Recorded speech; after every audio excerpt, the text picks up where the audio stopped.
지난주부터 고린도 후서를 같이 공부하고 있는데 어렵네요. 고린도 후서가 제가 생각했던 것보다 공부를 하면 할수록 와 깊은 책이구나라는 생각을 많이 하게 됩니다. 굉장히 고린도 후서뿐만 아니라 바울이 어쩌면 고린도 후서에 자기 마음을 담은 책이기 때문에 그 앞에 썼던 고린도 전서, 로마서, 디모데 전서, 후서 나와는 내용까지도 다 다루지 않으면은 좀 이해하기 힘든 부분들이 많이 있어서 공부를 열심히 하고 있는데 지난주에 나눴던 것은 고린도라는 도시에 대해서 이야기를 했었습니다. 고린도라는 도시는 원래는 한 100년 정도 이렇게 버려진 도시였었습니다.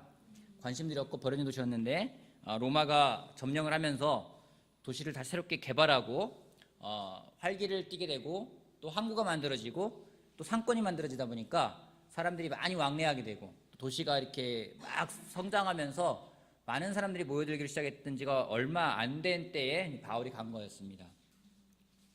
바울은 그 고린도라는 동네에 그 도시에 교회를 세우러 간 건 아니었어요. 원래 아테네라는 곳에서 좀 핍박을 받아서 피했던 곳이 고린도였고 고린도에 갔는데 그곳에서 누굴 만났다고요?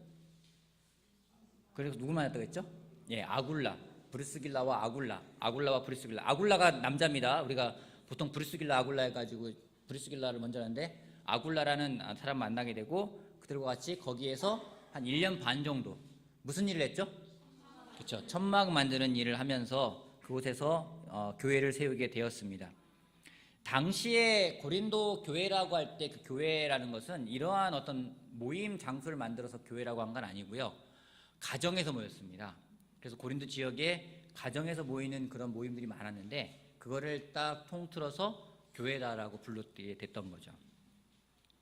그래서 지금도 어떤 다른 도시에 미션팀을 내보내게 될 경우에는 많은 규모가 좀 있을 때 갈 때는 어떤 그런 건물을 얻어서 하기도 하지만 그렇지 않을 경우에는 어떤 큰 집을 빌려서 거기에서 교회를 시작하는 경우가 많이 있습니다. 그래서 그걸 하우스 처치라고 부르기도 하는데요. 그렇게 시작을 하기도 하는데 고린도 교회가 그런 정도였고 바울이 고린도에 편지를 보낸 거는 3번 내지 4번 정도라고 보고 있는데 고린도 후서는 그 마지막에 보낸 편지 내용이 되겠습니다. 그래서 지난주에 같이 이야기했는데 고린도 후서의 주제가 뭐라고요?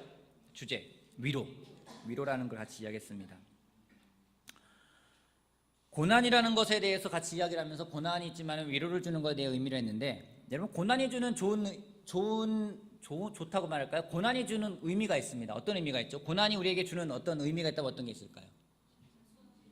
겸손하게 만들기도 하고요. 또 성숙하게 해주기도 하고요. 또 우리한테 고난이 있을 때 어떠한 게 또 반응이 나올까요? 내가 고난을 받았기에 고난받는 사람을 위로할 수 있고 이해할 수 있습니다. 또 고난을 통해서 하나님의 계획을 보게 됩니다. 그래서 고난이라는 것이 반드시 우리 삶에서 나쁘다, 이것은 우리가 꼭 피해야 된다, 없길 바란다라고 하는 것보다는 고난을 통해서 하나님을 의지할 수 있게 됩니다. 고난이 주는 특징 중에 가장 중요한 걸 꼽으라면은 그 고난의 시간에 내가 무엇을 붙들고 있는지 또 내가 중요한 것이 무엇인지를 알 수 있게 해준 시간이 바로 고난의 시간이라는 겁니다. 좋은 시간 때는 어떤 게 중요한지 잘 모를 때가 많이 있어요. 하지만 고난의 시간에는 정말 중요한 것이 무엇인지를 알게 됩니다. 여러분 집에서 제일 중요한 게 뭡니까? 여러분 집에 제일 중요한 게, 영혼의 집에 제일 중요한 거 뭐예요? 영어 생각할 때 제일 중요한 거. 미라. 역시 미라한테 안 물어볼게요. 예. 뒤에 동일이네 집에 제일 중요한 게 뭐예요? 동일이 집에서 제일 중요한 거 집에서 동일 집에 제일 중요한 거 한나 나와야지. 한나라 고개를 끄덕였습니다. 자, 저기 볼게요. 그럼 세련이 집에서 제일 중요한 게 뭐예요? 저예요. 자, 우리 부부관계가 어떤지가 드러나고 있습니다. 예. 여러분, 그 집에서 제일 중요한 게 뭔지를 알 수 있는 때가 있어요. 언제를 알 수 있을까요? 맞아요. 집에 불이 났을 때. 불이 났을 때 뭘 갖고 나올까요? 제일 중요한 게 갖고 나올 거예요. 그죠? 귀자는 불이 나면은 뭘 갖고 나올 거예요? 그쵸, 애들 갖고 나오겠죠. 애들 제일 중요하니까요. 그 집에 뭐가 제일 중요한지는 그 집에 불이 났을 때 갖고 나오는 거 보면 알아요. 그때 남편과 막 아내와 애들은 팽개치고 뭐 이상한 숨겨놨던 뭘 갖고 나온다거나 이러면은 마음이 거기 가 있는 게 나오는 거죠. 그래서 이 고난이라는 시간은 내가 정말 중요하게 여기는 게 뭔지가 딱 드러나는 시간이라는 거죠. 그래서 지난주에 제가 그래서 어떤 그 도리개지라는 부분에서 이야기했습니다.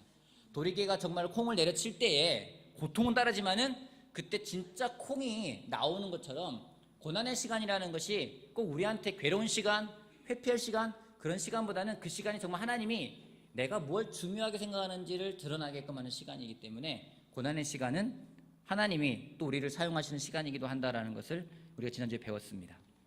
여기까지 지난주에 했던 내용이고요. 오늘은 고린도후서 1장 12절. 오늘 여러분 잘 들으셔야 됩니다. 그래야지 오해 않고 잘 이해할 수 있고, 잘못하면은 이거 오해할 수 있겠다는 생각이 좀 들었습니다. 설교 준비하면서 1장 12절 같이 읽어볼게요. 우리의 자랑거리는, 거기도 한번 볼게요. 1장 12절 우리의 자랑거리는, 자 시작. 우리의 자랑거리는 우리의 양심이 또한 충만한 것이다. 그것은 곧 우리가 세상에서 처신할 때, 특히 여러분을 상대로 처신할 때 하나님께서 주신 수박과 진정으로 행하고 세상의 지혜로 행하지 않고 하나님의 영광을 행하는 것이다.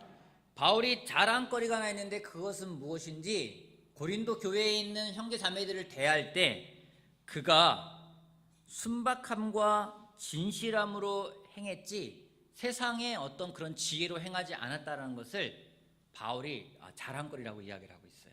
근데 이 자랑거리는 나뿐만이 아니라 내 양심이 증언하고 있는 것이다라고 바울이 이야기하고 있습니다. 바울이 여기에서 후반부에 내가 여러분들을 대할 때 세상의 지혜로 하지 않았습니다 라고 이야기를 합니다. 바울이 세상의 지혜가 어떤 것인지를 먼저 이렇게 언급을 하고 있어요.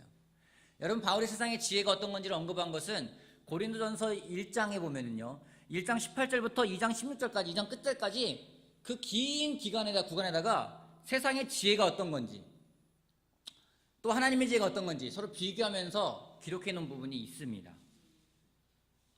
왜 바울은 세상의 지혜를 언급했을까요? 고린도 사람들한테 나는 세상의 지혜로 여러분을 대하지 않았습니다 라고 이야기를 하고 있어요. 왜냐하면 고린도라는 그 동네는요, 아까 말했듯이 많은 사람들의 왕래가 있다 보니까 많은 철학이 있고요, 또 바로 근근에 아테네가 있지 않습니까? 그러다 보니까 많은 학문이 있었고 그 많은 세상의 학문과 세상의 지식들이 교회에 많이 퍼져 있는 그런 상태였었습니다.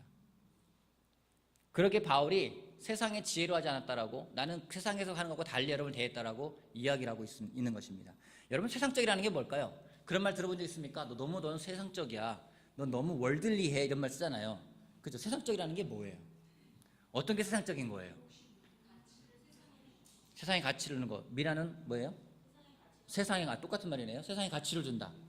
세상적이다. 그런 도전 받아본 적 있어요? 너무도 월들리해, 이런 말 들어본 적 없어요? 손을 한번 들어보세요.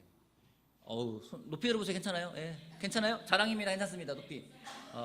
그렇군요. 동우 형제도 들어봤어요. 그런 얘기를 많이 들었어요. 그렇구나. 세상적이다라는 그 단어는 그리스어로 말하면요, 육체라는 말과 동일한 단어입니다. 그 이야기는 뭐냐면 어떤 결정을 내릴 때 영적인 생각이 부재되어 있을 때 그걸 갖다 세상적이라고 이야기를 하는 겁니다. 여러분, 영적이라는 것은 영적인 성품이 나와요. 그 성품에는 감사도 있고 섬김도 있고 겸손도 있고 사랑도 있고 많은 그런 것들이 나오게 됩니다. 바울이 고린도 교회 제자들을 대할 때 자기가 세상의 지혜로 하지 않았다는 것은 어떤 자기의 육체적인 그런 마음으로서 한 것이 아니라 정말 영적인 성품을 가지고 그들에게 사랑으로, 그들에게 감사로, 그들에게 겸손으로 대했다는 것을 바울이 이야기하고 있는 겁니다. 바울이 나는 여러분들 대할 때 그렇게 대했어요 라고 당당하게 이야기를 하고 있는데 그걸 증명할 수 있는 게 뭐라고 그래요? 양심이라고 이야기를 하고 있어요. 양심. 바울이 고린도 제자들에게 그의 양심이 깨끗했다고 이야기를 합니다. 여러분, 영적인 결정을 내리는 데 있어서 양심이라는 것이 얼마나 중요한지를 바울이 이야기하고 있는 거예요. 내가 영적인 결정을 내리는데 그때 같이 수반돼야 되는 것 중에 한 가지가 뭐냐면 내 양심이라는 것을 바울이 강조하고 있습니다. 여러분, 한번 볼게요. 우리가 하나님의 뜻을 따라서 무엇인가를 결정하려고 할 때가 많이 있습니다. 성경 말씀은 우리 삶의 기준입니다. 아멘? 또한 우리 제 삶에 필요한 모든 것들, 많은 것들을 제공하고 있는 것이 하나님의 말씀입니다. 아멘? 근데 우리가 정말 결정해야 되는 많은 문제들 가운데, 많은 부분들 가운데 성경에서 구체적으로 언급하고 있지 않는 것들이 참 많아요. 그잖아요? 여러분 오늘 저녁은 뭘 먹어야 될까요? 내일 아침 뭘 먹어야 될까요?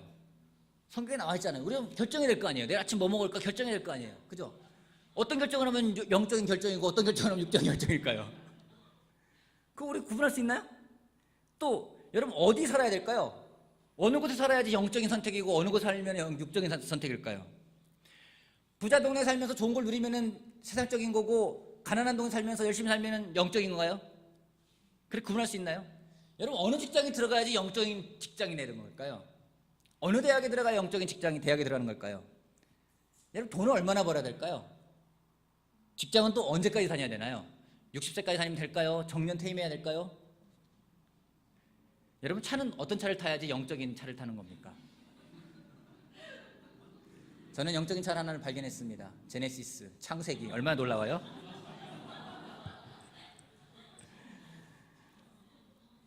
여러분 생각해보세요. 여러분 예수님이 지금 이 시대에 사신다면 예수님은 집을 사셨을까요? 아니면 아파트 전세를 들어 사셨을까요? 아니면 월세 살으셨을까요?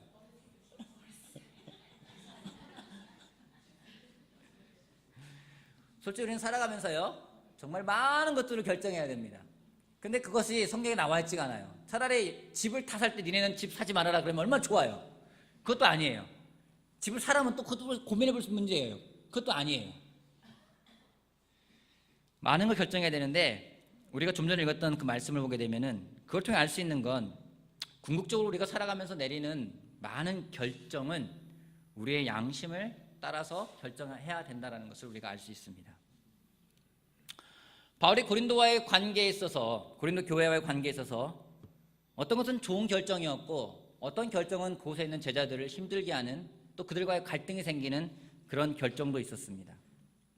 하지만 바울이 자신 있게 말하는 것은 내가 항상 신실하게 그리고 성결하게 그 결정을 하고 여러분을 대했다라는 것을 바울이 이야기하면서 자기 양심을 이야기하고 있습니다. 바울은 자기 양심에 대해서 많은 언급을 하고 있어요. 사도행전 잠깐 볼게요. 사도행전 23장. 사도행전 23장. 자, 1절 말씀. 사도행전 23장 1절 말씀 한번 읽어볼게요. 사도행전 23장 1절. 23장 1절. 바울이 의회원들을 주목하고 말하였다.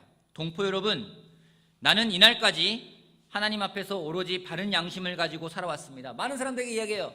내가 바른 양심을 가지고 살았다고 이야기를 하고 있어요. 또 나오는 것이 24장입니다. 24장 16절. 사도행전 24장 16절. 거기 한번 읽어볼까요? 그러므로 같이 한번 읽어볼게요. 그러므로 자 시작.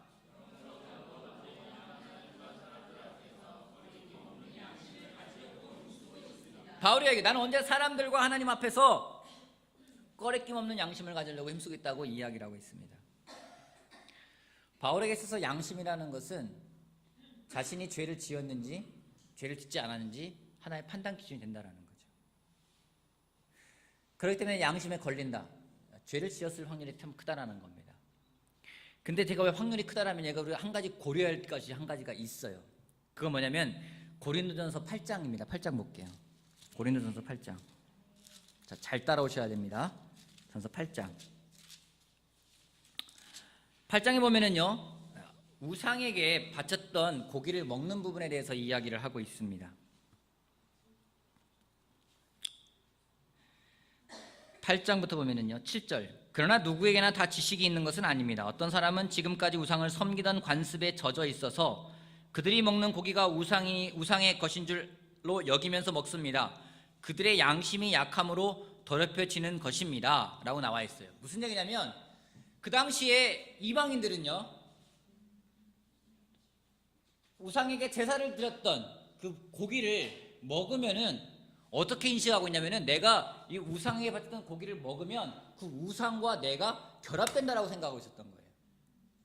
그렇게 배우면서 자라고 그런 습관에 젖어서 살았던 사람들, 고린도 교회에 있던 살았던 사람들이 그런 사람들입니다.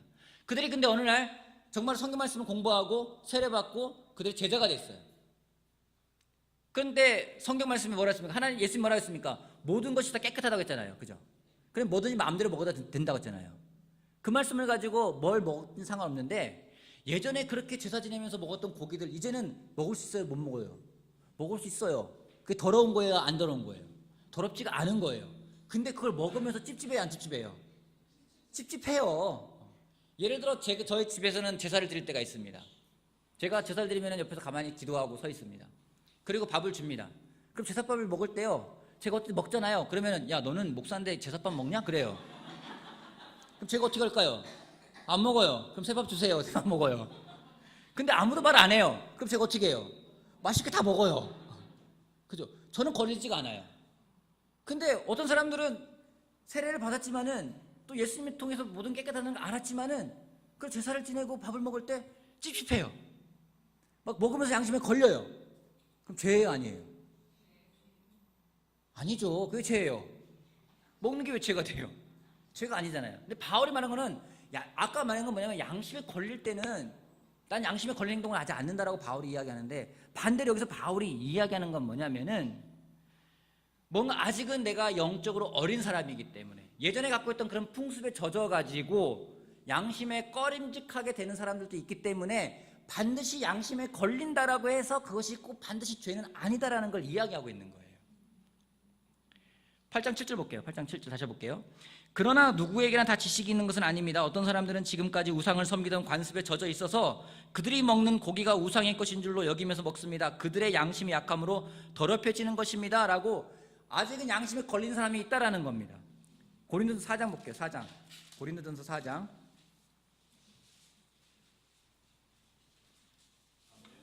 4절.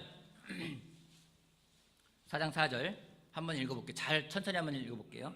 나는 양심에 꺼리끼는 것이 없습니다. 그러나 이런 일로 내가 의롭게 된 것이 아닙니다. 나를 심판하시는 분은 주님이십니다. 내가 양심에 꺼리낌이 없다고 해서 내가 의로운 사람이라고 얘기할 수 없다라는 겁니다, 바울이. 여러분 무슨 같지 않아요? 조금 전에 나는 양심에 거리낌이 없이 내 양심이 나를 증언하고 있다고 얘기했는데, 지금 와가 여기서는 뭐냐면은 뭐 양심에 꺼리낌 없다고 그걸로 내가 의롭게 된 게 아니다. 하나님이 나를 판단하실 것이기 때문에 하나님 결정이다라고 얘기를 하는 거예요. 모순 같지 않습니까? 어떻게 해야 되나요? 언제 양심을 따라야 되고 언제 양심 안 따라야 되나요? 어떻게 해야 되나요? 여러분 어떻게 해야 돼요?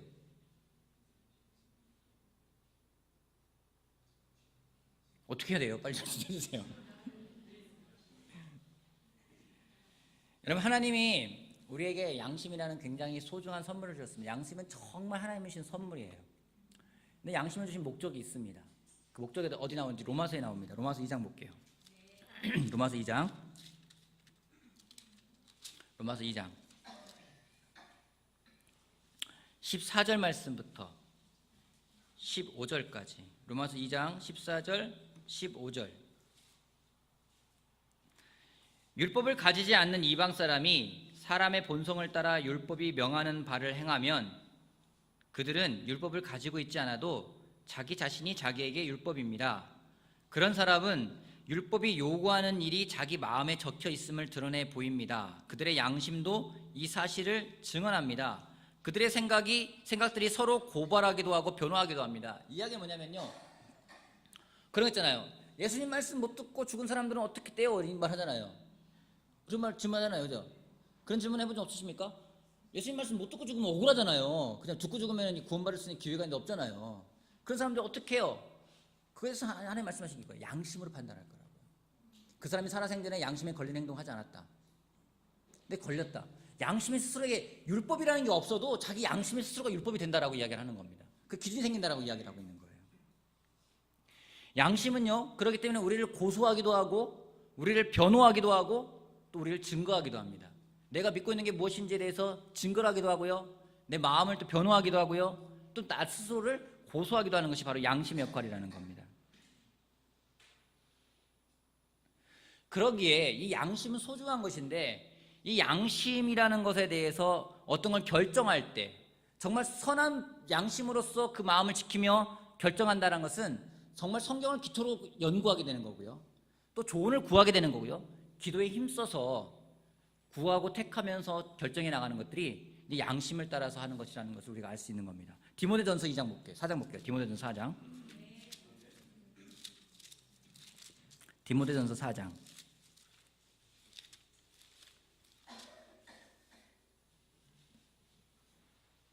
2절, 1절부터 2절까지. 거기를 누가 읽어줄까요? 저 뒤에 있는 박송호 형제 크게 한번 읽어줄래요? 4장 1절 2절.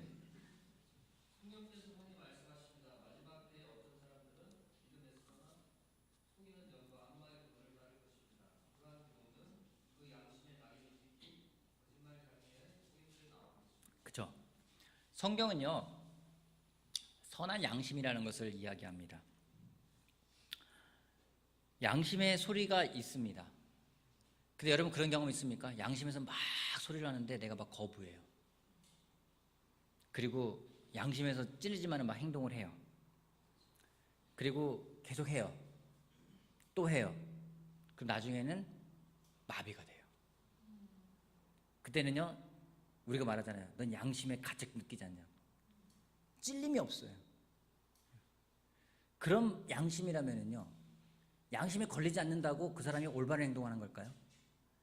우리의 양심을 지키려고 하지 않고 양심이 선한 양심이 되는 것을 계속 노력하지 않고, 여러분 사탄은요 우리 양심 마비되도록 하게 만들어요. 그걸 허용한다면은 우리는 하나님의 뜻을 찾는 것이 굉장히 힘들어집니다. 그러게 여러분들 부탁드리고 싶은 게 이거예요. 양심에 내가 걸린다. 양심에 걸린다. 어떻게 될까요? 어떤 걸 했는데 양심에 걸려요. 예를 들어서 뭐 그런 거 있잖아요. 제가 예전에 한번 그런 적 있어요. 차를 이렇게 딱 스치고 지나갔는데 에이 뭐 괜찮겠지 뭐 이랬는데 좀 가다 보니까 막 찔리는 거예요. 막 어떻게 해야 돼요? 아니야 괜찮아 뭐 차길이 그럴 수 있지 뭐 괜찮을 거야. 그럼 지나가야 될까요? 어떻게 해야 돼요? 일단 멈춰야죠. 그죠? 멈춰야 돼요. 뭔가 내 안에서 사인이 오는 거예요. 내 안에 사인이 온다면요 일단은 스탑해야 됩니다. 스탑하고 거기에서부터 한번 봐야 돼요. 내 마음에서부터 어떤 마음이 있는지, 어떤 생각이 있는지, 거기서부터 계속해서 사람 조언을 구하기도 하고 또 그 마음을 오픈하기도 하고 하나님과 같이 나아가서 계속 내 마음을 모든 하던 일 중단하고 내 마음을 점검해 보아야 한다는 겁니다. 그래서 양심을 지키지 않으면은요 하나님이 주신 선물인데 이게 선한 양심이 아니면은 그 양심이 판단의 기준이 될 수가 없다라는 거예요. 바울이 그래서 이야기하고 있는 겁니다. 나는 내 양심에 따라서 내 양심이 날 증언하고 있다고. 그렇게 말할 수 있다면은 우리 하나님 주신 선물을 잘 지켜가고 있는 거라 저는 생각을 합니다. 아멘. 고린도전서 8장 다시 볼게요. 고린도전서 8장. 이 양심에 대해서 이야기하면서 바울이 또 이야기하는 게 있습니다. 8장 12절 말씀. 12절 말씀을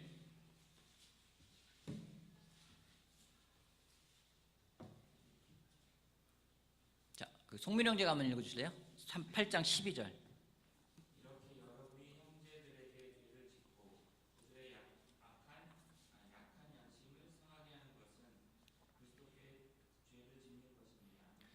성경을 보면서 계속 느끼는 건 어떤 거냐면 여러분 잘 생각 한번 해보세요. 여러분이 느끼는 거 한번 얘기해 보세요. 성경이라는 것이 믿음이 강한 사람들 위해 쓰여진 걸까요? 믿음이 약한 사람들 위해 쓰여진 걸까요? 그렇죠. 믿음이 약한 사람들 위해 쓰여졌어요. 대부분이 믿음이 약한 사람들을 위해서 이야기를 하고 있습니다. 그죠?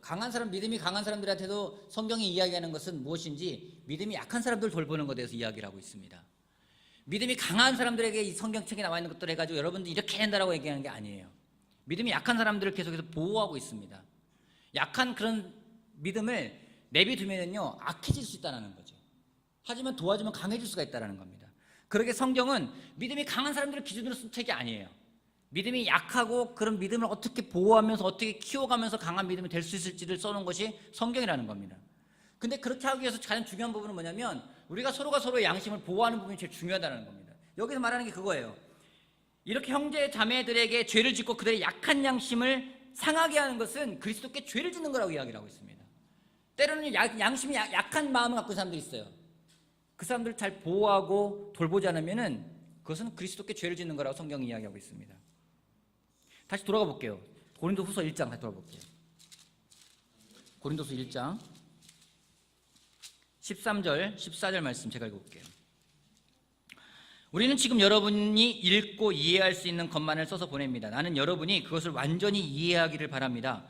여러분이 우리를 이미 부분적으로는 이해했습니다마는 우리 주 예수의 날에는 여러분이 우리의 자랑거리이듯이 우리가 여러분의 자랑거리가 될 것입니다. 여러분 바울은요 그 당시에 엘리트 중에 엘리트였었어요.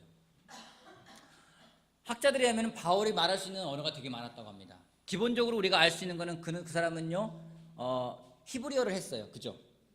왜요? 히브리 사람이니까. 제가 한국말 하는 것처럼 똑같은 거예요. 그죠? 그리고 그 사람은요, 제가 그래서 바울 같다는 얘기는 아니고 그 사람은 그리스어를 했습니다. 헬라어. 그 당시에 로마에서 쓰던 헬라어를 했어요. 또 그 사람이 했던 말이 뭡니까? 아람어를 썼습니다. 그러게 예수님이 썼던 그 당시 동네에 썼던 말들도 썼습니다. 그는 철학에 대해서 깊이가 깊었나요? 얕았나요? 굉장히 깊었어요. 신학적으로 굉장히 깊었고요. 구약에 대한 율법주의가 굉장히 능통한 사람이었습니다. 그러게 그가 갖고 있던 생각들은 굉장히 깊습니다. 그래서 많은 철학적인 것들로서 때로는 신학적인 것들로서 공격이 오더라도 바울은 그것을 막아낼 수 있는 그런 사람이었습니다. 굉장히 박식했어요. 언어도 잘해요. 그런 사람 가까이 가고 싶어요? 막 4개국어, 5개국어 하고 막 철학도 막 이야기하고 문학도 이야기하고 종교적인 또 구약도 깊이까지 알아가지고 그거 알아면서 막 이야기를 해요. 그런 사람 가까이 가고 싶어요? 네 하시는 분도 있습니다. 아멘. 사람은요, 제가 누누이 말하지만 성경에서 하지 말라는 것은 사람이 참 잘하게 되는 경우가 참 많이 있습니다. 다시 여기 접어놓고 다시 고린도전서 8장 가볼게요. 고린도전서 8장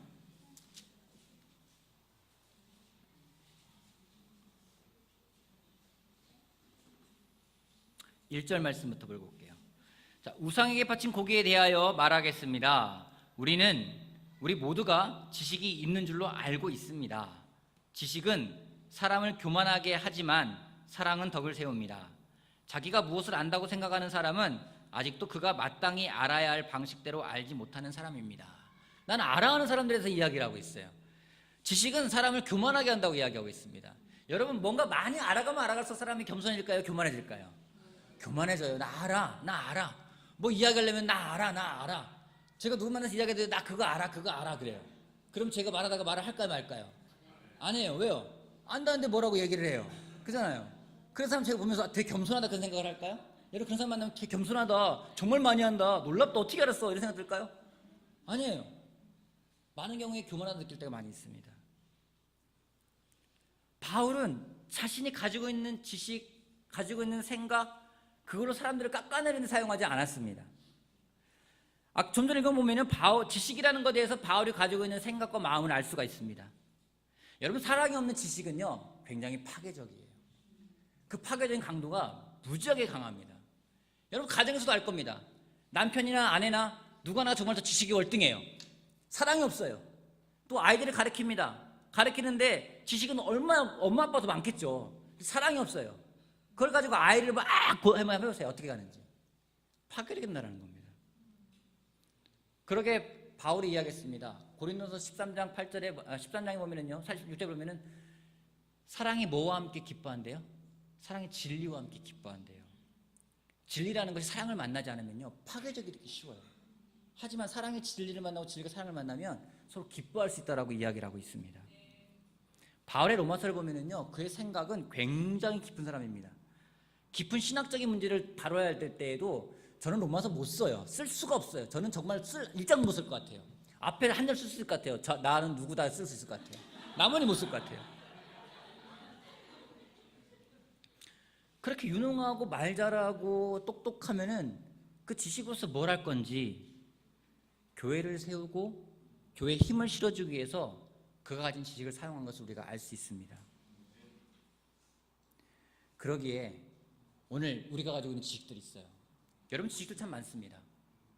세상에서 배운 것, 회사에서 배운 것도 괜찮아요, 여러분. 그것이 사람과 더불어서 이 교회를 세우고 교회에 힘을 실는 데 사용한다면은 그것은 굉장히 서로를 세울 수 있는 그런 지식이 될 겁니다. 하지만 그렇지 않고 그 지식이 나를 위해 쓰여지고 내가 더 잘난 것처럼 생각되어지고 내 양심에 걸리지만 계속 사용한다면은 그 지식은 서로를 파괴하고 양심이 약한 사람, 믿음이 약한 사람들을 걸려 넘어지게 할 수 있기 때문에 우리가 조심해야 된다고 저는 이야기하는 겁니다. 진리를 찾는 노력이요. 그 노력은 사랑에서 시작돼야 돼요. 그래서 바울이 계속해서 고린도서 쭉 이야기하면서 많은 지식들을 이야기하다가 결국 결론은 사랑이에요. 고린도서도 계속 보면은요, 나오더니 계속 보는 건 결국은 사랑이에요. 사랑이 없으면 아무것도 없다고 이야기를 하고 있습니다. 바울의 삶을 정하고 그의 어떤 삶의 과정에 영향을 끼치는 부분들에 대해서 바울은 사람들에게 다 알고 이해하기를 바란다라고 이야기했어요. 여러분, 왜 비판적이 되는 걸까요? 누군가를 비판해 본 적 있으십니까? 왜 비판적이 되는 걸까요? 왜 비판적이 될까요? 부분적으로 알기 때문에 비판적인 거예요. 완전히 이해하면 비판적이지가 않아요. 그러기에 고린도후서 아까 1장 13절 14절에서 바울이 이야기했습니다. 여러분이 지금은 부분적으로 이해하지만 나중에 완전히 이해하게 될 거라고. 바울에 대해서도 비판적이었어요. 왜요? 바울을 부분적으로 알고 있었기 때문에요. 하지만 천국에서 바울을 만났을 때 그때 완전하게 이해하게 될 거라고. 그때는 비판적이지 않을 거라고 이야기를 하고 있는 겁니다. 여러분, 혹시 남편을 비판적으로 하고 있습니까? 아내를 비판합니까? 어떤 형제를 비판하고 있습니까? 비판한다면 우리가 완전히 알지 못하는 거예요. 부분적으로 알고 있는 겁니다. 그럼에도 바울이 이야기하는 건 계속해서 고린도 교회 여러분이 그렇게 생각한다 하더라도 나는 괜찮습니다. 왜요? 나는 여러분을 사랑하기 때문에. 바울이 계속해서 이 고린도서는요, 러브레터예요. 니네 얼마나 사랑하는지 알아? 내가 정말 죽을 만큼 힘들고 니네가 나한테 상처 준 게 이만큼 있지만은 그래도 괜찮아. 나 너 사랑해. 계속 그 사랑을 표현하고 있는 겁니다. 고린도 교회에다가 얼마나 내가 너를 사랑하는지. 여러분, 그런 러브레터를 받으면 어떨 것 같아요? 막 그 사랑을 표현하는 거예요. 오늘 여러분의 남편이 여러분 아내들에게 막 사랑을 표현합니다. 신용 형제가 미라한테 매일 하는 거겠지만 오늘 또다시 편지 쓰는 거예요. 내 양심이 나를 증거하고 있다고. 내가 너 얼마나 사랑하는지 알아? 동형제가 막 이야기하는 거예요. 한나한테 내 자기 너무 사랑해 버리는 거예요. 민호 형제가 세련이한테, 세련이가 마음을 바꿔가지고 불나면 나를 갖고 나오는 게 아니라 우리 남편들이 한다는 생각으로서 편지 쓰는 거예요. 내가 얼마나 사랑하는지 알아? 여러분, 그 사랑은요, 많은 지식들을 다 무너뜨릴 수가 있습니다. 비판적인 마음도 무너뜨릴 수가 있습니다. 그러기에 오늘 이 시간 고린도서를 통해 가지고 무엇보다 정말 진정한 사랑이 무엇인지를 배우는 우리가 되길 바라겠습니다. 또 지식도 아니고요, 어떤 세상적인 학문도 아니고요, 정말 그것을 알고 있다면 그게 사랑이 되어진다 그러면은 서로를 세우는 데 쓰여질 거라는 거죠. 나를 드러내는 게 아니라 교회를 세우는 데 사용된다면은 그것은 영적인 선택이 될 거라 저는 확신합니다. 오늘 두 가지를 이야기하겠습니다. 첫 번째요, 선한 양심이요. 하나님 주셨습니다. 오늘 여러분의 마음을 어떻게 지키고 있습니까? 마음을 지킨다, 양심을 지킨다, 좀 비슷한 말이라는 생각이 들게 됩니다. 여러분, 마음을 어떻게 지킵니까? 여러분 양심은 오늘 말랑말랑하고 여러분 양심은 깨끗합니까? 아니면 무뎌져 가고 있습니까? 뭔가 정말 양심에 이제는 찔림도 없고 무엇인가를 하더라도 찔림도 없고 그냥 스스로를 용인하면서 지내고 있습니까? 만약 양심에 걸린다면요, 스탑하세요. 죄일 수도 있고 아닐 수도 있습니다. 스탑하고 같이 이야기를 나누세요. 도움을 구하세요. 그리고 한번 체크해 보세요. 그 다음에 여러분 마음을 지켜나갈 수 있는 여러분이 되길 바라겠습니다. 여러분 알고 있는 게 많이 있습니다. 여러분 지식이 많습니다. 여러분 배운 게 정말 많아요. 이 자리에 사람들 지식을 모아놓으면요, 정말 책을 몇 권 쓸 것 같아요. 그럼 많은 지식이 있는데 그걸 어디 쓰겠습니까? 교회를 세우고 서로 세우는 데 쓴다면은 그 지식은 세상적인 지식이 아니라 정말 지혜가 될 겁니다. 하지만 나를 드러내려 하고 상대방을 파괴하려는 그런 지식이라면 그런 지식이 아니라 교만이 될 수 있습니다. 우리 그런 마음을 잘 지킬 수 있는 우리 되기를 바라면서 마치겠습니다.